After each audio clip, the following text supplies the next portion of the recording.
There's only one way to install strings on a flat top pin bridge guitar, and I'm going to show you how to do that. I would say 90% of my customers do it wrong. I would say 90% of my customers have never even looked inside their guitar, not when they bought it and not during the years that they play it. I don't care how you install strings at the tuning peg. There's a lot of ways of doing that, but there's only one way to do this. I'm going to show you with the light in the mirror just what I'm talking about. This guitar here is a perfect example. It's strung up totally wrong, and it's chewing up the bridge plate on every string. Come on in and take a look at this. I've got my flat mirror inside so I can give you a good look at what I'm seeing. First thing I see is that B string down there. It's hanging down about an inch behind the bridge pin. Next to it, the E string's not too bad, the treble E string over there. The big one is down here, that low E string. The winding is sort of sideways in the slot, and if I were to tune that now, you're going to see the ball end will pull up, and then the winding will be cutting the wood away. You do that about 100 times over 30 years, and you won't have much of a bridge pad left. So this is a worst case scenario of bad stringing technique. Now here's a brand new Martin that's been strung up correctly. Brand new Martin D18, strung the way you want to see it. All the ball ends are up against the bridge plate, and the bridge pins are forcing them forward like that, and they're locked in. If you string up like this every time, the bridge plate will last 100 years. Here's the right way to string up a pin bridge guitar. It's the only way I do it. You want the ball end to sit forward, of course, in front of the bridge pin. And the pin usually has a little groove or a flute in it. Not all pins, but most of the ones that I use do. And you can slide that groove along the wrapping and feel it push the ball end in front of it and up against the pad. But before I do that, I have a little tip. And I always do this.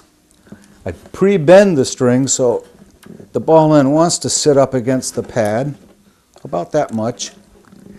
And then I continue the bend gently down the wrap so that this string wants to lay into the bridge slot. Now I slide along the wrapping with my pin. I can close my eyes and do this. You can feel the ball go ahead of it, and you put the pin home right there. You're not done though. You want to look inside with the mirror and be sure the ball end is where you think it is, especially with a worn out bridge pad like this. Then you can go ahead and string up. Here's the way I put on a heavy bass E string. I'm going to run it through the post and pull back a couple of inches, 2, 3, depends on the angle of the peg head. I'm going to make this first wrap over the string end. Now as it comes around, I'm going to go back under it. And it's a certain type of tie, and it works well, especially on a big fat string like this. Other ties get sort of clumsy.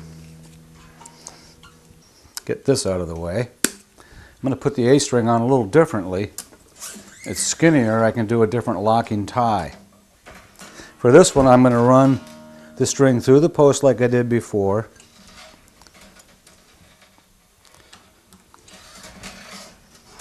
I'm going to cut off that sharp end right now because I've gotten poked way too many times. Now I'm going to pull it back the same amount, some slack, a couple of inches, and I'm going to start the post turning around about a quarter turn, so it's going sideways now. It makes it easier to bend this string around and bring it underneath. You can see that? Now I'm actually wrapping the loose end right against the post. And that's a good lock. Now here's another one. This is what I do in the shop when I'm working on guitars, because if I put a locking tie on them, every time I take them off they want to break, and you go through a couple of set of strings. I pull it through, pull it towards center, one good kink, and just start winding underneath. It's not a locking tie. But it's really easy to get them out if you're going to string up and down 4 or 5 times in a setup. I would do the G string with this tie up against the post, and the same with the treble strings. So there's one type of a lock, a bit better of a lock, and here's no lock, so I can get on and off in a hurry. One last thing, and when I forget to do this, I'm always sorry. I take these little treble strings and bend them down so they can't poke me. I do it on any string that will bend.